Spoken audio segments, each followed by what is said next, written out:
Plans were made to hold a dedication ceremony in the late fall.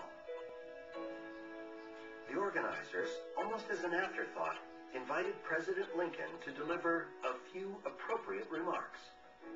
Mr. Saunders, I should like to see you now. The day before he traveled to Gettysburg, Lincoln asked the cemetery's architect, William Saunders, to the White House. Please, be seated. I'm eager to see your designs. Yes, sir, Mr. President. I am greatly honored that I may present these. May I? By all means.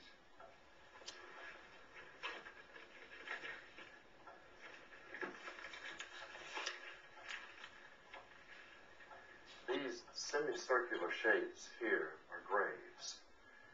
They are arranged according to state. Here is New Jersey, Connecticut.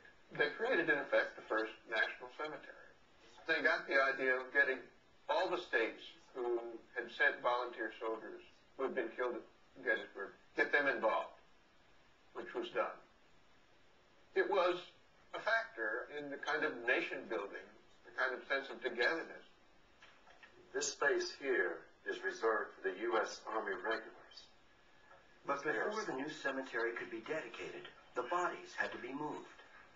The dead still lay strewn across the battlefield, buried where they fell. Thousands and thousands of corpses had to be dug out of shallow graves to be relocated. Biggs. The man who won the contract was Basil Biggs, with a winning bid of $1.69 per body. What is it? What? He's a Reb. A traitor found. A traitor stays in the ground. Yes, sir?